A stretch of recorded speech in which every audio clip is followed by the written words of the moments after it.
चलो let's start. हम लोग ये हमारा लेक्चर होगा, आई गेस 8th लेक्चर होगा ये हमारा। अब हम लोग प्रेशर पढ़ने जा रहे हैं। ये जनरल फेज की हेडिंग के अंदर जाता है। ये हमारा एक नया चैप्टर होगा, तो इंशाल्लाह इसको बड़े आराम से पढ़ेंगे और ये बहुत इजी चैप्टर है। देखो, प्रेशर जो है ये ना हमारी जनरल फिजिक्स की हेडिंग के अंदर आता है। जनरल फिजिक्स के अंदर बहुत सारे सब टॉपिक्स हैं और मैं उसको ऑर्डर में लेके चल रहा हूँ। पहली वीडियो हमारी इंट्रोडक्शन थी, फिर 2 वीडियो हमारी फिजिकल क्वांटिटी एंड मेजरमेंट की थी, फिर 2 वीडियोस हमारी मास फिर डेंसिटी की थी, फिर 2 वीडियोस हमारी मोमेंटम की थी। अभी हमारी फर्स्ट क्लास ऑफ प्रेशर है। तो चलो लेट स्टार्ट एंड सी कि इसके अंदर है क्या। प्रेशर की असल में डेफिनेशन क्या है? Force per unit area. जब पर आ जाता है ना, इसका मतलब होता है डिवाइड। याद रखना, जब पर आ जाता है ना, इसका मतलब होता है डिवाइड। तो हमने फॉर्मूला क्या लिखा? प्रेशर, इसको हम एस प्रेशर रिप्रेजेंट कर रहे हैं। फोर्स पर यूनिट एरिया, ये रहा फोर्स पर का मतलब मैंने तुम लोगों को बता दिया, अपॉन ये तो डिवाइड। तो फोर्स, ये रहा फोर्स पर यूनिट एरिया। तो इसका डेफिनेशन तुम लोग ऐसे लिखोगे कि अगर उन्होंने तुमसे पूछा कि what is the definition of pressure, तो तुम लोग क्या लिखोगे? It is force per unit area. ये तुम लोग के पास इसका बेसिक एक फार्मूला आ गया। ओके, इसका ऐसा यूनिट जो होता है ना हमारे पास, वो होता है पैस्कल। इसको हम ऐसे लिखते हैं कैपिटल पी और ए, पैस्कल। जो प्रेशर असल में है ना, वो एक स्केलर क्वांटिटी है। स्केलर क्वांटिटी वो क्वांटिटी होती है जिसकी डायरेक्शन नहीं होती। वेक्टर क्वांटिटी वो क्वांटिटी होती है जिसकी डायरेक्शन होती है। तो प्रेशर की कोई डायरेक्शन हमारे पास होती नहीं है, so pressure is a scalar quantity. तो हम लोगों ने इसकी बेसिक थिंग्स की बात कर ली, बेसिक डेफिनेशन की बात कर ली। अब हम लोग बात कर लेते हैं कि भाई इसके सवाल आएंगे कैसे। भाई आपको एक बॉक्स दे दिया जाएगा, उसके अंदर आपको मिसाल के तौर पे दिया हुआ है कि भाई इसका वेट है 100 न्यूटन, इसका जो एरिया है वो है 0.02। एरिया को हमेशा हम मीटर स्क्वायर से रिप्रेजेंट करते हैं और वॉल्यूम को हमेशा मीटर क्यूब से रिप्रेजेंट किया जाता है। तो अब देखो इसके अंदर हम लोगों ने करा क्या है। Pressure is equal to force upon area. Force का मैंने तुम लोगों को क्या बताया था, जो ऐसा यूनिट होता है वो होता है न्यूटन। तो यहाँ पे क्या लिखा हुआ है? Weight is Newton. तो weight is also a kind of force. तो हम लोग क्या करेंगे, हम वेट की वैल्यू यहाँ पे सब्स्टिट्यूट कर देंगे। क्यों? क्योंकि वेट भी एक फोर्स है। हमें कैसे पता चला? देखो, इसका ऐसा यूनिट और वेट का ऐसे, फोर्स का ऐसा यूनिट सेम है। तो हम लोगों ने सबसे पहले क्या करा, हम लोगों ने अपना फार्मूला लिखा। फार्मूला हमारे पास क्या था? Pressure is equal to force upon area. हमने फोर्स लिखा 100 न्यूटन, यहाँ पे हमने 100 न्यूटन को सब्स्टिट्यूट कर दिया। फिर उसके बाद हमने एरिया लिखा 0.02, यहाँ हमने लिखा 0.02। फिर हमने इसका आंसर फाइनली लिख दिया 5000 पैस्कल। बहुत सिंपल है, समझ आ गया? चलो अब एक और एग्जांपल देख लेते हैं। इन्होंने बोला है कि आप हमें प्रेशर बताओ इस बॉल का है क्या। सबसे पहले तुम लोग अपना फार्मूला लिख लोगे, pressure is equal to force upon area. ये तुम लोगों ने अपना फार्मूला लिख दिया। फिर उसके बाद तुम लोगों ने फोर्स ये दिया हुआ है हम लोग को, वेट, क्योंकि न्यूटन सेम है। तो हमने फोर्स, ये रहा फोर्स, हमने इसको यहाँ पे सब्स्टिट्यूट करा। तो ये हो गया 100 न्यूटन को हमने यहाँ सब्स्टिट्यूट करा। एरिया हमें 0.5 दिया हुआ है, तो 0.5 को हमने यहाँ पे सब्स्टिट्यूट करा। हमने कैलकुलेटर में वैल्यू को पुट करा और हमारे पास आंसर क्या आया? 200 pascals. Any problem till here? देखो, इसके अंदर कोई मसला ही नहीं था ना। हमारे पास एक फार्मूला था कि भाई प्रेशर की डेफिनेशन होती क्या है, it is force per unit area. तो हमने उसके सिंपल सी एक फार्मूला बनाया, pressure is equal to force upon area. फिर हमने अपनी चीज़ों को सब्स्टिट्यूट करना शुरू कर दिया। जैसे फोर्स ये रहा तो हमने यहाँ सब्स्टिट्यूट करा, एरिया ये रहा तो हमने यहाँ सब्स्टिट्यूट करा, हमारे पास प्रेशर की वैल्यू आ गई। अच्छा, याद रखना, pressure is inversely proportional to area and directly proportional to force. मैंने तुम लोग को क्या सिखाया था? सामने वाला डायरेक्ट होगा, उसके जो नीचे आ रहा होगा वो इन्वर्स होगा। क्या बताया था मैंने? सामने वाला डायरेक्टली प्रोपोर्शनल, नीचे इसके जो आ रहा होगा वो होगा इन्वर्सली। ओके, सो इसके अंदर तुम लोग क्या लिखोगे? See, pressure is inversely proportional to area. देखो, इसके नीचे आ रहे हैं ना, तो प्रेशर हो गया inverse, and it is directly proportional to force. देखो, ये फोर्स है, इसके बिल्कुल सामने है, तो ये हो गया डायरेक्ट।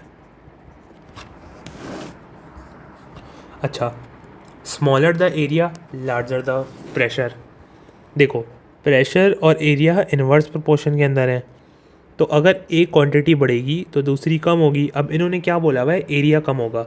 अब यहाँ पे हम क्या लिखते हैं, एरिया डिक्रीजेस, तो प्रेशर क्या होगा, प्रेशर इंक्रीज हो जाएगा। ये क्यों हुआ, क्योंकि इन्वर्स प्रोपोर्शन है, मतलब उसका बिल्कुल ऑपोजिट। ओके, सो हम लोगों ने इन चीज़ों को, बेसिक से की पॉइंट्स को कवर कर लिया जो आपके सिलेबस कंटेंट के अंदर थे। सही है। और ये हम लोग जो कोर्स पढ़ रहे हैं ये हो रहा है 2027 का। अच्छा, हम लोग अब बात कर लेते हैं एटमॉस्फेरिक प्रेशर की। एटमॉस्फेरिक प्रेशर असल में होता क्या है। देखो, हमारी जो सराउंडिंग है ना, उसका जो प्रेशर है, जैसे स्काई है और जिसके अंदर एयरक्राफ्ट उड़ते हैं जिस ऑर्बिट में, तो एटमॉस्फेरिक प्रेशर जो हमारी सराउंडिंग है, एयर है, उस वाले प्रेशर को हम लोग बोलते हैं एटमॉस्फेरिक प्रेशर। उसकी जो बेसिक वैल्यू होती है ना उस वाले प्रेशर की, उसको हम बोलते हैं 0.10 × 10⁵ सही है। This is the value of atmospheric pressure, 1.0 × 10⁵। Atmospheric pressure की हम बात कर लेते हैं। Air molecules are in continuous random motion. याद रखना, एयर मॉलिक्यूल्स की एक नेचर होती है कि वो कंटिन्यूस रैंडम मोशन के अंदर होते हैं। इसकी वजह से होता क्या है, they collide with one another and with the wall of the object. देखो, वॉल लिखना ज़रूरी है, मार्किंग स्कीम का पॉइंट है। तो तुम लोग कैसे लिखोगे इसको। देखो, air molecules continuous randomly move कर रहे होते हैं, तो जब वो रैंडमली मूव करेंगे तो इमेजिन करो ये है, तो ये एक यहाँ मूव कर रहा है, एक यहाँ मूव कर रहा है, एक यहाँ, ये देखो आपस में कोलाइड हो रहे हैं ये लोग। तो क्या होता है, they collide with one another and the wall of the object. इसकी वजह से, इस कोलिजन की वजह से होता क्या है, जब ये कोलाइड होता है ना, तो एक फोर्स एक्सर्ट होता है। जैसे अगर तुम किसी भी बॉक्स को पुश करोगे या किसी भी बॉक्स के ऊपर एक बॉल मारोगे, तो एक फोर्स एक्सर्ट होगा जिसकी वजह से वो मूव करेगा। सिमिलरली, जब दो पार्टिकल्स कोलाइड होते हैं तो इसकी वजह से होता क्या है कि एक फोर्स एक्सर्ट होता है, और ये फोर्स कहाँ एक्सर्ट होता है, टू द वॉल्स। तो हम इसको क्या बोलेंगे, this force per unit area is pressure. Force exert कहाँ हो रहा है, वॉल ऑफ द ऑब्जेक्ट, तो ये क्या हो गया, फोर्स पर यूनिट एरिया। और फोर्स पर यूनिट एरिया को हम क्या बोलते हैं, प्रेशर। तो हमने इसके अंदर लर्न क्या करा है, air molecules continuous random motion के अंदर होते हैं, वो एक दूसरे से कोलाइड करते हैं और वॉल्स ऑफ द ऑब्जेक्ट, इसकी वजह से एक फोर्स प्रोड्यूस होती है। ये फोर्स पर यूनिट एरिया को हम बोलते हैं प्रेशर। और इसकी जो स्टैंडर्ड वैल्यू होती है एटमॉस्फेरिक प्रेशर की, वो होती है 1.0 × 10⁵ पैस्कल्स। अब ये नोट करो, जो सी लेवल होता है ना, जितना आप नीचे हो गए ना ज़मीन की तरफ, मिसाल के तौर पे जहाँ पे तुम अभी बैठे हुए हो ना, वहाँ पे सबसे ज़्यादा हाई प्रेशर होगा। क्यों, वहाँ पे मोर एयर मॉलिक्यूल्स हैं, उसकी वजह से क्या होता है, मोर एयर है तो मोर air molecules, so more density, density of air ज़्यादा होगी। मतलब जैसे कि यहाँ पे हो ना, तुम ज़मीन के ऊपर हो, तो ज़मीन के ऊपर क्या होगा, जब तुम सी लेवल पे होगे, सी लेवल का मतलब होता है जहाँ पे तुम अभी खड़े हुए हो, तो वहाँ पे बहुत क्लोज है पार्टिकल्स, तो आपस में क्या होता है, कोलाइड। इसकी वजह से क्या होता है, मोर डेंसिटी ऑफ एयर। डेंसिटी किसको बोलते हैं, कितना क्लोजली ये लोग पैक्ड हैं, ये देखो, ये बहुत डेंस होते हैं सी लेवल पे। तो इसकी वजह से क्या होता है, डेंसिटी ऑफ एयर ज़्यादा होती है। जब बहुत सारी डेंसिटी होगी तो कोलिजन भी ईजीली होगा ना, ईजीली कोलाइड करेंगे वो एक दूसरे से। तो जब कोलिजन ज़्यादा होगा तो प्रेशर भी ज़्यादा होगा। मेरी बात को तुम लोग वापस समझना। देखो, सी लेवल के ऊपर बहुत सारे मॉलिक्यूल्स होते हैं, बहुत सारे मॉलिक्यूल्स आपस में बहुत क्लोज होते हैं। जब कोई चीज़ बहुत क्लोज होती है हम उसको बोलते हैं दे आर वेरी डेंस। ठीक है, जब वो डेंस होंगे तो वो लगातार कोलिजन करेंगे, और इस कोलिजन की वजह से, मैं तुम लोग ऊपर क्या लिखवाया है, कोलिजन की वजह से क्या होता है, फोर्स एक्सर्ट होता है, and this force per unit area is pressure. तो यहाँ पे प्रेशर क्या होगा, ज़्यादा होगा, क्योंकि फोर्स भी ज़्यादा है। अब यहाँ पे चेक करो, जब हम जैसे ही हम हाइट पे जाते हैं, यहाँ पे एरोप्लेन वगैरह उड़े होते हैं, तो इसका मतलब हम क्या बोलेंगे, हाई एल्टीट्यूड पे जा रहे हैं हम। जितना हम ऊंचाई पे जाएंगे उसको बोलते हैं हाई एल्टीट्यूड। हाई एल्टीट्यूड पे होता क्या है, लेस एयर मॉलिक्यूल्स होते हैं, तो ये जब लेस एयर मॉलिक्यूल होते हैं उसकी वजह से क्या हो जाएगा, लेस डेंसिटी ऑफ एयर, क्योंकि लेस हैं तो वो आपस में दूर दूर हैं, काफ़ी दूर हैं, so less density of air. जब आपस में वो बहुत दूर होंगे तो कोलिजन के चांसेस भी देखो बहुत कम होंगे, तो इसकी वजह से फोर्स क्या होगा, फोर्स भी कम एग्जर्ट होगा, और यही फोर्स पर यूनिट एरिया को हम प्रेशर बोलते हैं। तो अगर फोर्स कम एग्जर्ट होगा तो प्रेशर भी कम एग्जर्ट होगा। क्यों? क्योंकि force is directly proportional to pressure. समझ आ गया? तो ये एक बहुत बेसिक सी थ्योरी थी। अच्छा, इसके स्क्रीनशॉट्स वगैरह तुम लोग ले लो।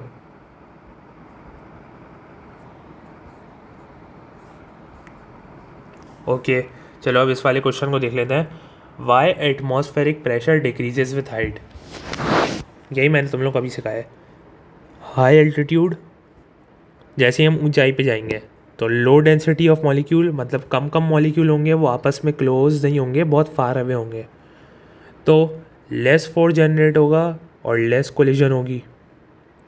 दूसरा पॉइंट ये कि हाई एलिवेशन पे जो टेम्परेचर होता है ना, तुम स्कर्दू चले जाओ, तुम नारायण कागन चले जाओ, वहाँ पे हम हाई एल्टीट्यूड पे होते हैं, वो हाई एल्टीट्यूड रीजन होता है, तुम लोगों ने ज्योग्राफी में पढ़ा होगा।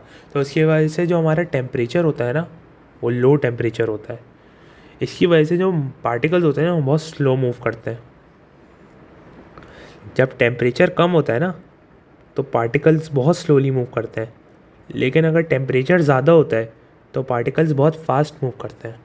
अब हाई एलिवेशंस के ऊपर टेम्परेचर इज़ वेरी लो, तो फिर जो पार्टिकल्स हैं वो बहुत स्लोली मूव करेंगे।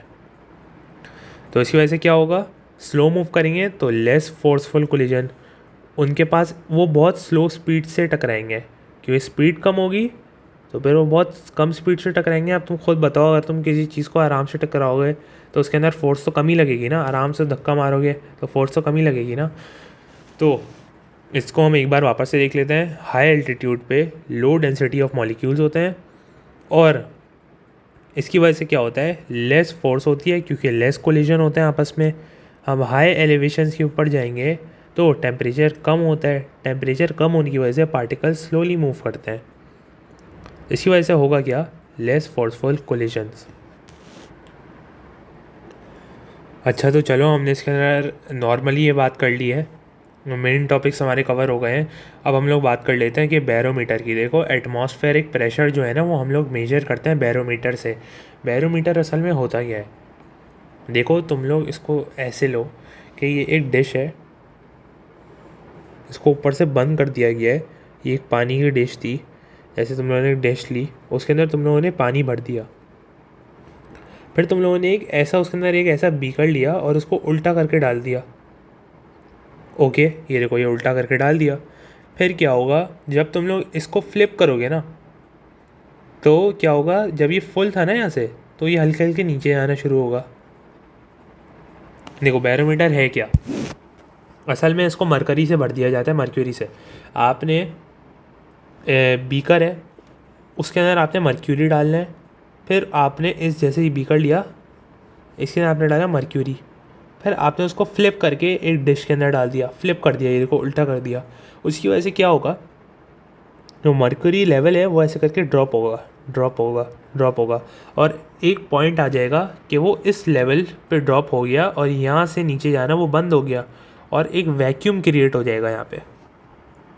वापस समझाता हूँ, यहाँ से हमने इसको उल्टा कर दिया बीकर को, फिर हल्के हल्के पानी नीचे गिरना शुरू होगा, मर्क्यूरी नीचे गिरना शुरू हुआ, फिर एक टाइम पे वो स्टॉप हो गया इस जगह पे, और यहाँ पे वैक्यूम बना दिया। वैक्यूम का मतलब होता है क्या है, वैक्यूम का मतलब ये होता है कि यहाँ पे नो पार्टिकल्स, नो पार्टिकल या फिर नो एटमॉस्फेयर।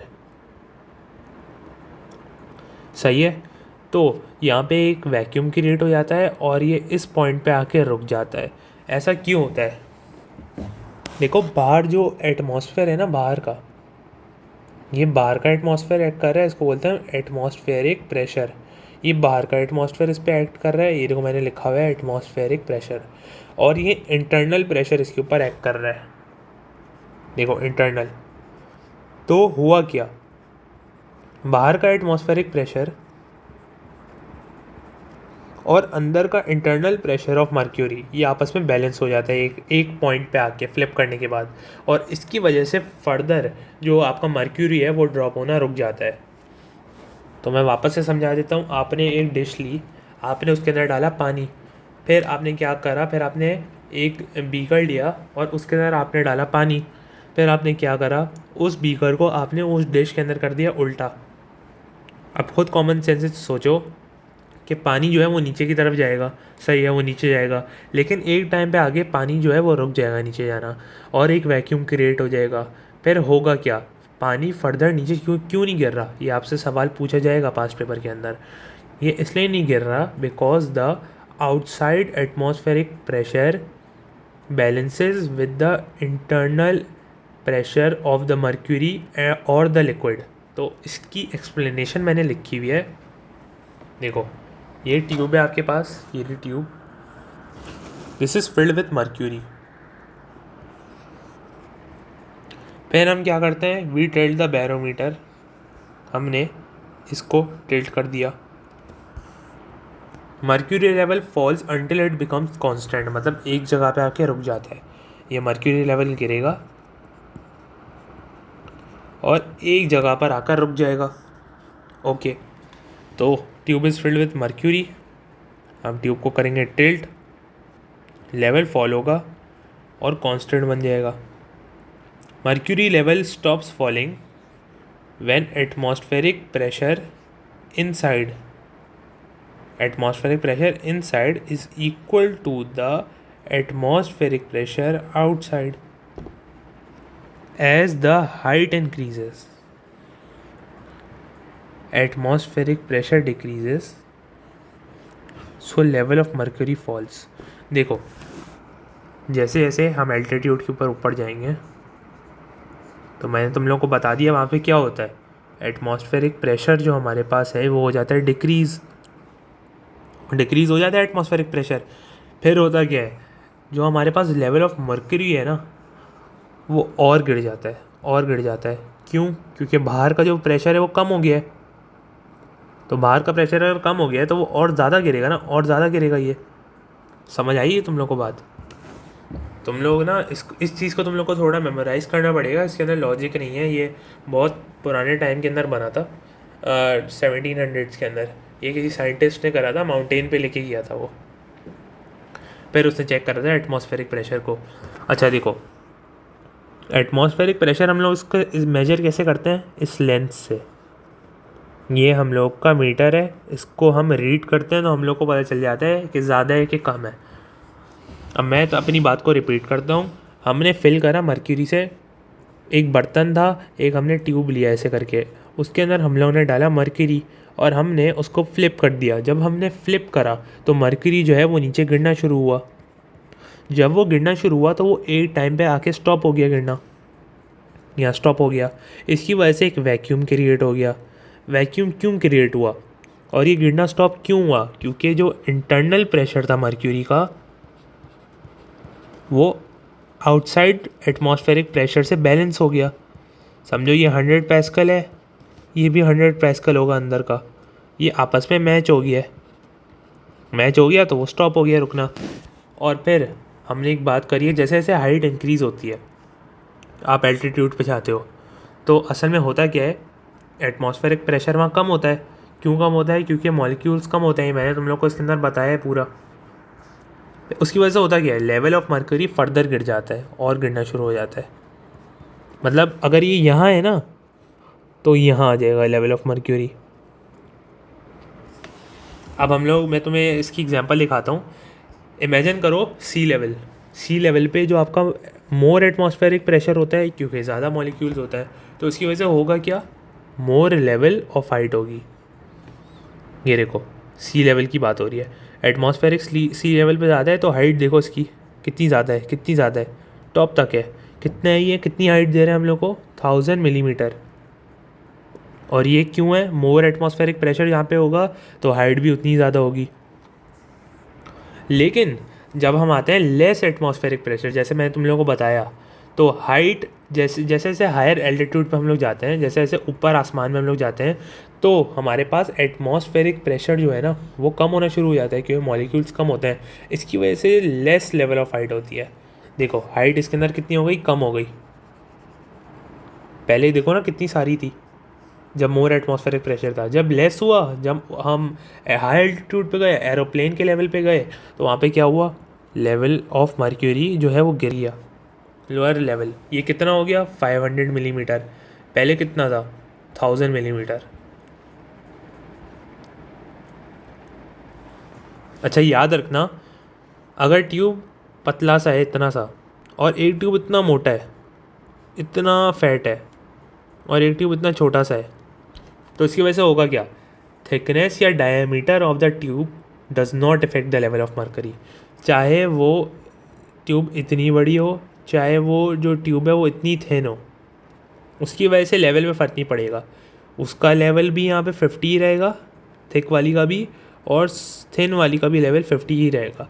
सो मैंने तुम लोगों को यहाँ लिखवा दिया, थिकनेस जो है it do not effect the level of mercury. सिर्फ एटमॉस्फेरिक प्रेशर है इस दुनिया में जो लेवल ऑफ मर्क्यूरी को चेंज कर सकता है। लेवल का मतलब मेरे पास हाइट है, ये मैंने तुम लोगों को बताई भी है, हाइट। ओके, तो हमने इसके अंदर ये सब देख लिया। अब ये देखो, ये मैंने बनाया हुआ है बहुत ज़्यादा थिक और फैट ट्यूब मैंने इसके अंदर बनाई है।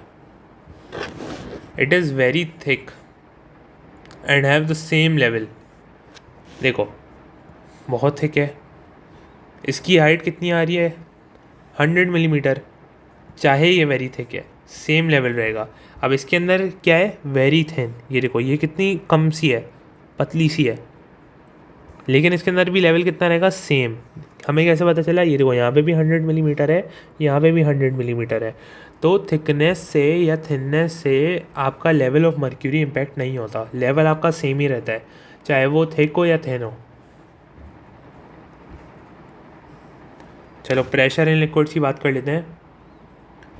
Pressure is exerted due to column of liquid above a point.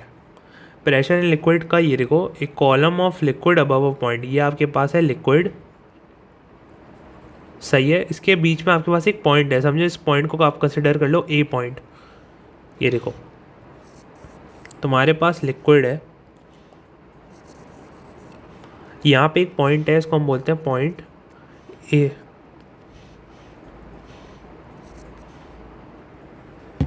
तो इसके अंदर मैंने तुम लोगों को क्या बताया, ये देखो आपने एक पानी लिया, उसके ऊपर एक पॉइंट था, सही है, और आपने उसको नाम दे दिया ए पॉइंट। इसके ऊपर ये जितना भी वाटर है ना, वाटर कॉलम, इसको हम बोलते हैं column of liquid above the point, इस पॉइंट के ऊपर, ये इसके ऊपर क्या एक्ट करेगा, प्रेशर, प्रेशर लगाएगा। मैं इसकी और अच्छी सी ड्राइंग बनाता हूँ, clear. This is a jug and we have a point labelled as A, then this is the water above it, और ये जो पानी है ये इसके ऊपर प्रेशर एक्सर्ट करेगा। समझ आया, the water above the point is exerting a pressure, सही है। तो हम इसको क्या बोलते हैं, pressure exerted due to column of liquid above a point. एक पॉइंट के ऊपर जितना भी पानी है वो प्रेशर एक्सर्ट कर रहा होता है। अब इसका फॉर्मूला क्या होता है, प्रेशर इज इक्वल टू, ये देखो प्रेशर, लिक्विड का प्रेशर, ये सिर्फ लिक्विड्स के लिए ये वाला formula, is equal to density. मैंने तुम लोगों को बताया था इसका सिंबल क्या होता है, सही है। ऐसे भी लिखते हैं, एक सेकंड, ऐसे भी लिखते हैं और ऐसे भी लिखते हैं डेंसिटी को, ऐसे दोनों लिख सकते हैं आप। तो liquid pressure is equal to density, ये मैंने डेंसिटी मार्क कर दिया, ग्रेविटी, ये रहा ग्रेविटी, और h is referred as depth. तो pressure is equal to density into gravity into depth of water. अच्छा अब हम लोग इसके अंदर देखते हैं कुछ सवालात को। अब pressure exerted by column of water of density, हम लोग के पास डेंसिटी दी हुई है 1000 kg पर metre cube at a point 50 metre and a point 120 metre, और इन्होंने हमें जी की वैल्यू दी हुई है 9.8। हमें निकालना है प्रेशर एट पॉइंट ए। सबसे पहले तो तुम लोग अपने पास फॉर्मूला लिख लोगे, P is equal to P G H. P हमें रेफ़र करता है डेंसिटी, ये देखो डेंसिटी को ऐसे भी लिखते हैं। तो pressure is equal to P G H. हम लोग को डेंसिटी क्या दी हुई है 1000, हम क्या लिखेंगे 1000 इंटू ग्रेविटी की हम लोग को क्या दी हुई है 9.8 इंटू डेप्थ हमें क्या दी हुई है 50। मल्टीप्लाई करोगे आंसर क्या आएगा, प्रेशर हमारे पास क्या आएगा 49000 पैस्कल। ठीक है, क्लियर हो गया। अब इसके अंदर देख लो प्रेशर एट पॉइंट बी पे हमारे पास क्या डेप्थ आ रही है 120। तो सिंपली तुम लोग वैल्यूज सब्स्टिट्यूट करोगे, pressure is equal to density, solve कर देता हूँ मैं, pressure is equal to density into gravity into height. और हमारे पास pressure is equal to density हमारे पास 1000 है, ग्रेविटी हमारे पास है 9.8 और हाइट हमारे पास दी हुई है 120 मतलब डेप्थ।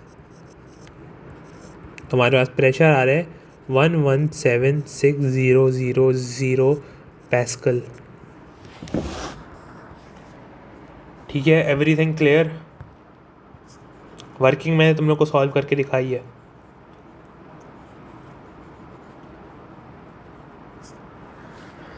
अच्छा, इसके अंदर इन्होंने बोला हुआ क्या है, pressure is directly proportional to density, heavier the density the more the pressure. ठीक है, कोई मसला होना नहीं चाहिए। देखो सब इसके सामने है, इसके बिल्कुल सामने है, प्रेशर के बिल्कुल सामने डेंसिटी। तो density is directly proportional, pressure के बिल्कुल सामने है डेप्थ। तो हमने क्या लिखा, pressure is directly proportional to depth h height, pressure is directly proportional to height, तो more the depth more the pressure. Similarly heavier the density so more the pressure. क्योंकि डायरेक्ट प्रोपोर्शन क्यों है, ये इसके सामने है, ये इसके सामने, और सामने का मैंने क्या बताया था, वो हमेशा डायरेक्ट प्रोपोर्शन होता है।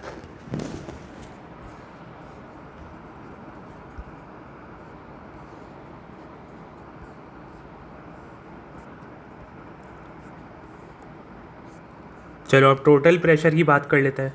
टोटल प्रेशर को यार मैं तुम्हें अपनी ज़बान में बता दूं तो टोटल प्रेशर का मतलब सिंपल होता है 1.0 इंटू 10⁵, मतलब एटमॉस्फेरिक प्रेशर को ऐड करना।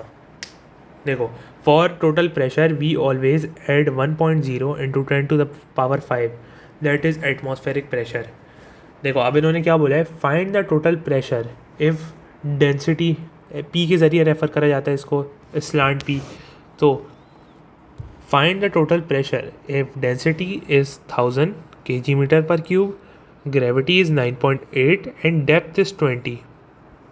तो P is equal to density into gravity into height। ठीक है, ये डेंसिटी 1000 थी, 1000 लिख दी, ग्रेविटी 9.8 थी, 9.8 लिख दी, और हाइट हमारे पास कितनी दी हुई है 20 मीटर्स, तो हमने यहाँ पे लिख दिया 20 मीटर्स। फिर इन्होंने क्या बोला टोटल, तो आप लोगों ने ये वाली चीज़ सॉल्व कर ली, फिर उसके बाद आप लोगों ने प्लस लगा के ये वाली वैल्यू लिखनी है।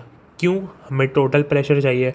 टोटल प्रेशर का मतलब क्या होता है, जो आपने प्रेशर की वैल्यू निकाली है, जैसे जो क्वेश्चन में दी हुई थी ये निकाल ली, प्लस द एटमॉस्फेरिक प्रेशर। और एटमॉस्फेरिक प्रेशर की वैल्यू क्या होती है 1.0 इंटू 10⁵, तो आपने इसको ऐड कर दिया इसके साथ।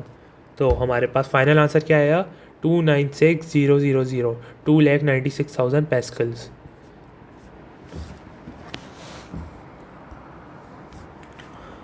चलो अब नेक्स्ट क्वेश्चन देख लेते हैं।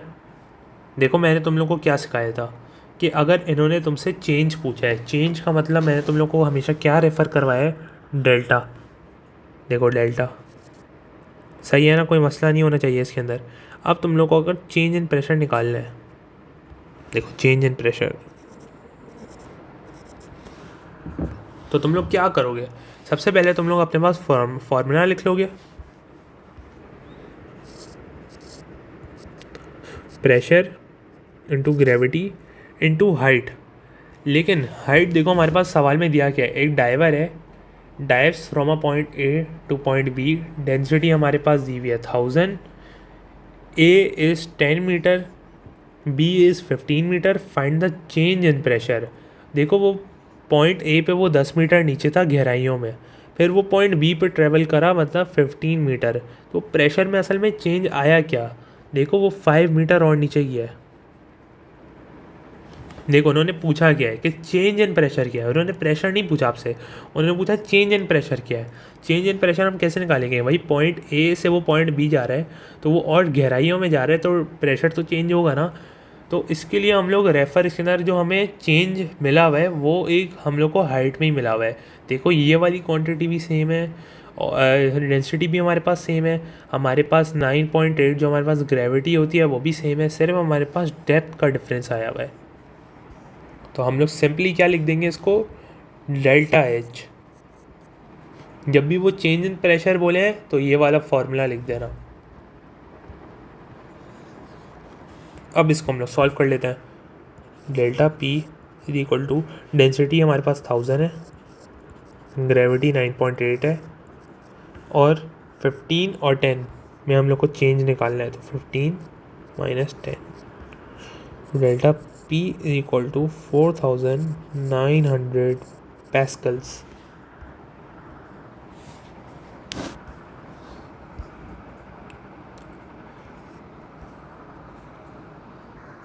चलो हम लोगों ने मोस्ट ऑफ द प्रेशर कर लिया है, बस हमारे पास ये प्रेशर एंड गैसेस रहता है, फिर उसके बाद एक छोटा सा लॉ रहता है बॉयल्स लॉ, फिर हमारे पास ख़त्म हो जाता है। चलो प्रेशर एंड गैसेस की बात करते हैं, इसको फ़ौरन मैं रैप अप करूँगा क्योंकि ये रट्टा वाली चीज़ है। हाउ गैस एक्सर्ट्स प्रेशर, मैं तुम लोगों को क्या बताया था, gas is in continuous random motion, ठीक है, they collide with one another and the walls of container, वही वाली चीज़ है। इसकी वजह से होता क्या है, दिस कोलिजन की वजह से असल में होता क्या है, चेंज इन मोमेंटम होता है, और change in momentum, rate of change of momentum को बोलते हैं फोर्स, और ये फोर्स पर यूनिट एरिया जो है ये होता है pressure, force per unit area pressure होता है। देखो एक तो कंटिन्यूस रैंडम मोशन में उसने मूव करा, फिर उसने कोलाइड करा वॉल्स ऑफ कंटेनर के साथ, उसकी वजह से हुआ क्या, चेंज इन मोमेंटम हुआ। चेंज इन मोमेंटम असल में था क्या, याद करो, चेंज इन मोमेंटम हम क्या बोलते थे, force is equal to change in momentum delta P upon time. तो हमने क्या बोला, डेफिनेशन क्या थी फोर्स की, rate of change of momentum is called force, और ये force per unit area causes pressure. ये पूरे रट्टा वाली चीज़ है, इसको तुम लोग याद कर लेना, ये बहुत मेमोराइज वाली चीज़ है। How increasing temperature increase the pressure, देखो जब हम टेम्परेचर इंक्रीज़ करते हैं ना तो स्पीड ऑफ मॉलिक्यूल भी इंक्रीज़ होती है। जब किसी भी चीज़ की स्पीड बढ़ेगी तो वो तेज़ी से मूव करेगा, जब वो तेज़ी से मूव करेगा तो कोलिजन भी इंक्रीज़ होगी। जब किसी चीज़ की कोलिजन इंक्रीज़ होती है तो हम उसको मार्किंग स्कीम की टर्मिनोलॉजी में बोलते हैं फ्रीक्वेंसी ऑफ कोलिजन इंक्रीजेस। इसकी वजह से असल में होता ही है, जब फ्रीक्वेंसी ऑफ कोलिजन इंक्रीज़ होगी, जब वो धड़ाधड़ एक साथ कोलाइड करेंगे तो इसकी वजह से होगा क्या, प्रेशर भी बहुत इंक्रीज़ हो जाएगा। तो मैंने इसको लिखवाया हुआ कैसे है, टेम्परेचर इंक्रीज़ होगा, स्पीड इंक्रीज़ होगी, जब स्पीड इंक्रीज़ होगी तो कोलिजन्स भी इंक्रीज़ होंगी। इसको हम बोलते ही हैं फ्रीक्वेंसी ऑफ कोलिजन बोलते हैं, फ्रीक्वेंसी ऑफ कोलिजन इंक्रीज़ हो जाएगी। जब वो फ्रीक्वेंसी ऑफ कोलिजन इंक्रीज़ होगी तो प्रेशर भी इंक्रीज़ होगा, सिंपल। जब हम किसी चीज़ का टेम्परेचर इंक्रीज़ करते हैं तो वॉल्यूम भी इंक्रीज़ होगा, इसको याद रखना। क्यों, देखो यहाँ पे आपने हीट नहीं करा, वो नॉर्मली मूव कर रहे हैं तो वो कोई फोर्स उनके प्रेशर नहीं अप्लाई कर रहे, वो ये पिस्टन है, पिस्टन नॉर्मली देखो ना प्रेशर होगा, यहाँ पे नॉर्मल प्रेशर होगा। लेकिन जब आप किसी चीज़ को हीट कर दोगे तो मॉलिक्यूल जो हैं, तो इसके अंदर मैं तुम लोग को ये बता रहा था कि देखो इसके अंदर कुछ हीट नहीं करा हुआ, नॉर्मली मूव कर रहे हैं, तो देखो ये नॉर्मली मूव करेंगे, कोई प्रेशर ज़्यादा होगा नहीं, तो इसी वजह से पिस्टन भी नहीं मूव होगा। लेकिन अगर हम मॉलिक्यूल्स को हीट कर देंगे तो प्रेशर भी इंक्रीज़ हो जाएगा। देखो मैंने ऊपर बताया है ना प्रेशर कैसे इंक्रीज़ होता है, तो प्रेशर बहुत ज़्यादा इंक्रीज़ होगा। इसकी वजह से होगा क्या, पिस्टन के ऊपर एक फोर्स पड़ेगा और पिस्टन क्या होगा, ऊपर की तरफ मूव हो जाएगा। जब हम लोग टेम्परेचर इंक्रीज़ करेंगे तो kinetic energy of the molecules भी इंक्रीज़ हो जाएगी। जब काइनेटिक एनर्जी का मतलब होता है स्पीड, जब स्पीड इंक्रीज़ होगी तो फ्रीक्वेंसी ऑफ कोलिजन इंक्रीज़ होगी। इसकी वजह से क्या होगा, प्रेशर इंक्रीज़ होगा। जब प्रेशर इंक्रीज़ होगा पिस्टन के अंदर तो एक फोर्स अप्लाई होगा पिस्टन के ऊपर और इसकी वजह से पिस्टन ऊपर की तरफ मूव हो जाएगा। समझ आ गया? नो हीटिंग, स्पीड ही नहीं थी भाई, प्रेशर भी बहुत कम था तो पिस्टन मूव ही नहीं करा। लेकिन प्रेशर बढ़ गया मतलब फोर्स भी इंक्रीज़ हो गई, इसकी वजह से क्या हुआ, पिस्टन को ऊपर मूव होना हुआ। अब देखो हुआ क्या है, टेम्परेचर इंक्रीज़ हुआ तो क्या हुआ, मॉलिक्यूल की जो स्पीड है वो भी बढ़ गई। Temperature increase so the speed of molecules also increase. इसी वजह से क्या हुआ, गैस मॉलिक्यूल्स, देखो मैंने इसके अंदर क्या बताया हुआ है, टेम्परेचर इंक्रीज़ होगा तो स्पीड भी इंक्रीज़ होगी, तो क्या होगा, मॉलिक्यूल की स्पीड इंक्रीज़ हो जाएगी। As temperature increases the speed of molecule also increases. इसकी वजह से होगा क्या, फोर्स एग्जर्ट होगा और इसकी वजह से जब फोर्स एग्जर्ट होता है तो ये मूव करेगा पिस्टन को, तो पिस्टन क्या हो जाएगा, बाहर की तरफ मूव होगा। As the temperature increases the speed increases. जब स्पीड इंक्रीज़ होगी तो ये एक फोर्स एग्जर्ट करेगा और जब एक फोर्स एग्जर्ट होगा तो पिस्टन बाहर की तरफ मूव होगा। अब देखो उसके अंदर हम लोगों ने क्या बात करी हुई है, प्रेशर सेम है तो molecule will move further apart. Pressure क्यों सेम है, क्योंकि ये देखो जब वॉल्यूम कम था, अगर मिसाल के तौर पे अगर फिक्स पिस्टन होता और हम लोग हीट करते तो प्रेशर बढ़ता, लेकिन फिक्स पिस्टन नहीं है, पिस्टन इज़ मूवेबल, पिस्टन ऊपर की तरफ मूव हो गया तो क्या हुआ, वॉल्यूम इंक्रीज़ हुआ। एज द वॉल्यूम इंक्रीजेस, देखो वॉल्यूम इंक्रीज़ हुआ है, सो प्रेशर क्या होगा, डिक्रीज़ होगा। लेकिन प्रेशर इसके अंदर वही रहेगा, पता है क्यों, क्योंकि भाई टेम्परेचर भी तो इंक्रीज़ हुआ है। टेम्परेचर इंक्रीज़ हुआ है तो जो मॉलिक्यूल्स हैं वो वॉल से टकराएंगे। तो इसको तुम लोग ऐसे याद करो कि भले वॉल्यूम इंक्रीज़ हो गया लेकिन हमारे पास जो प्रेशर है वो सेम रहेगा, क्योंकि हमने हीट भी तो प्रोवाइड करी है। अगर हम लोग डायरेक्टली वॉल्यूम इंक्रीज़ कर देते तो प्रेशर डिक्रीज़ होता, लेकिन हमने क्या करा हुआ है, टेम्परेचर भी इंक्रीज़ करा। देखो टेम्परेचर भी इंक्रीज़ करा और वॉल्यूम भी इंक्रीज़ करा। अब इसके अंदर होगा क्या, ये देखो मैं तुम लोग को दिखाता हूँ। इसके अंदर हम लोगों ने हुआ क्या, वॉल्यूम भी इंक्रीज़ हुआ है और टेम्परेचर भी इंक्रीज़ हुआ है। अब प्रेशर से इसको रिलेट कर लेते हैं। जब वॉल्यूम इंक्रीज़ होता है तो प्रेशर क्या होता है, डिक्रीज़। जब टेम्परेचर इंक्रीज़ होता है तो प्रेशर भी इंक्रीज़ होता है। तो देखो दोनों चीज़ आपस में क्या हो रही हैं कि एरोस कैंसिल आउट हो रहे हैं, तो इसका मतलब क्या हुआ, प्रेशर इज़ कांस्टेंट। देखो तुम लोग मेरी बात को समझे नहीं, मैं तुम लोगों को वापस से समझाता हूँ। इसके अंदर प्रेशर जो है वो सेम रहेगा। अगर फिक्स पिस्टन होता तो उसका अलग सिनेरियो होता, वो मैं अभी बताता हूँ। इस वाले इमेज में हो क्या रहा है, हमने हीट करा तो टेम्परेचर जो है वो इंक्रीज़ हुआ, टेम्परेचर इंक्रीज़ हुआ तो वॉल्यूम भी इंक्रीज़ हुआ। ठीक है, हमें पता है कि प्रेशर और टेम्परेचर डायरेक्टली प्रोपोर्शनल है। अगर टेम्परेचर इंक्रीज़ होगा तो प्रेशर भी इंक्रीज़ होगा। अगर वॉल्यूम और प्रेशर अब इन्वर्सली प्रोपोर्शनल है, अब वॉल्यूम इंक्रीज़ होगा तो प्रेशर डिक्रीज़ होगा। आपस में ये दोनों देखो कैंसिल आउट हो रहे हैं, एक ऊपर एरो जा रहा है एक नीचे जा रहा है, तो प्रेशर क्या हुआ, कांस्टेंट। समझ आ गई मेरी वाली बात। तो हम लोगों ने क्या बात करी कि temperature increase so speed of the molecule increases, gas molecule exert more force and push the piston out. Pressure is same as the molecule move further apart. ठीक है, so force per unit area same, force per unit area को हम लोग क्या बोलते हैं, pressure is same.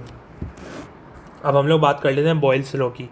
Boils law असल में है क्या, ये कहता है कि volume is inversely proportional to pressure provided that temperature is kept constant.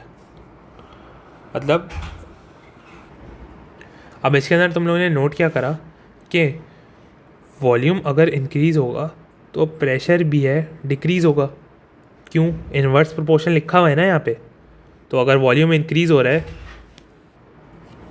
तो इसके अंदर तुम लोग नोट करो कि भाई अगर वॉल्यूम जो है वो इंक्रीज़ हो रहा है तो प्रेशर डिक्रीज़ होगा।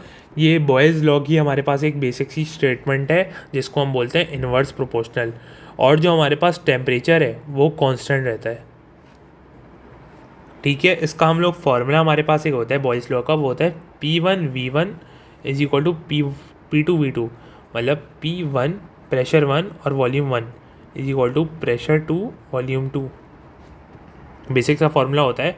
आपको 2 बॉल्स दे दी जाएंगी।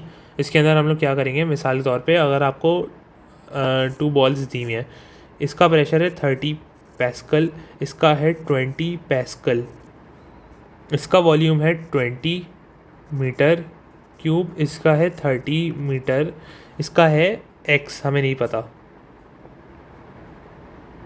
x, तो हम लोग निकाल लेंगे। देखो P1V1, इसको नोट करो, P1V1 is equal to P2V2। P1 हमारे पास क्या है 30, V1 हमारे पास क्या है 20, P2 हमारे पास क्या है 20 और V हमारे पास क्या है x, हमें नहीं पता V2, हमें V2 निकालना है। तो इसको मल्टीप्लाई कर लो, तो 30 इंटू 20 600 हो जाएगा, डिवाइडेड बाय 20 हो जाएगा 30 मीटर की हमारे पास वॉल्यूम आ रही है।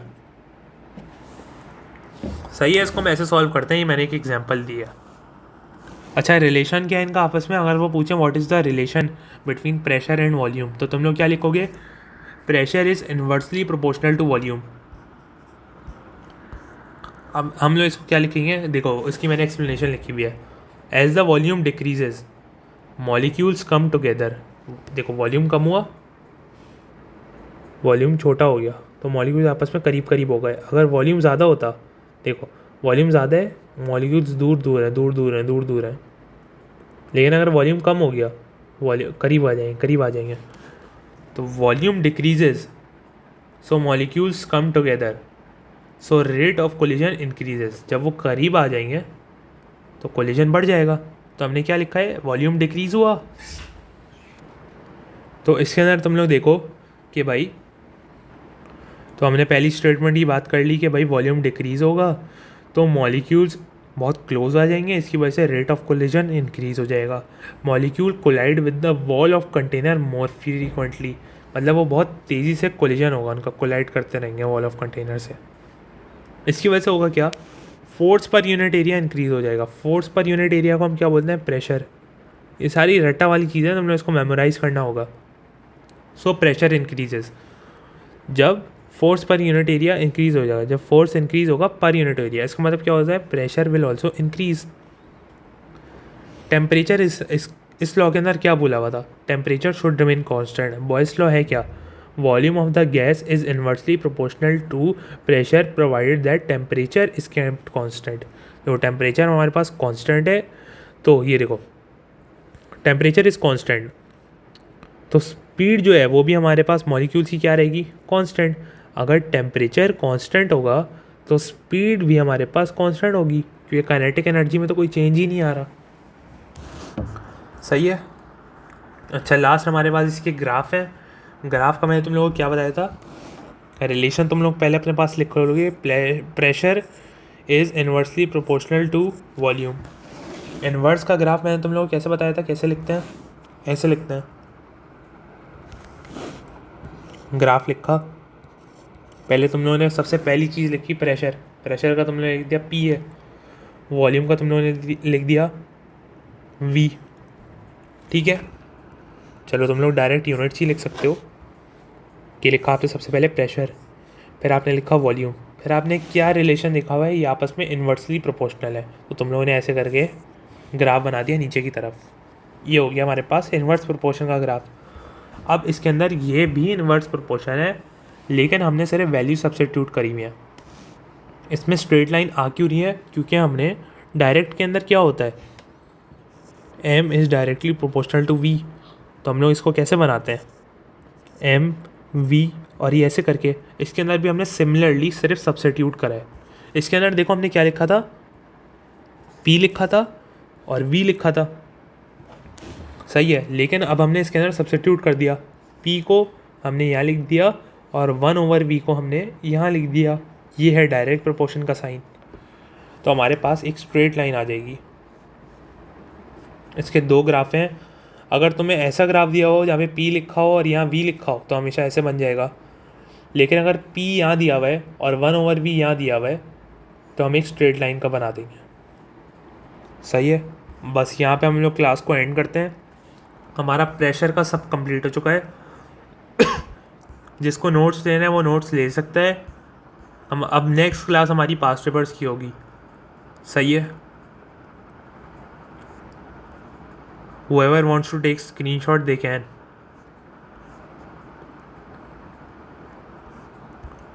हाँ, प्रेशर हमारा इस वीडियो के अंदर ख़त्म हो चुका है।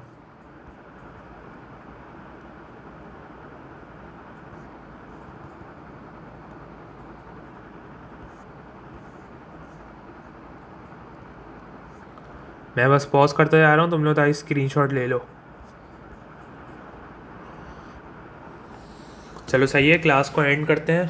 फिर नेक्स्ट क्लास हमारी पास्ट पेपर्स की होगी और उसके बाद हम लोग आगे अपने टॉपिक्स को कंटिन्यू करेंगे।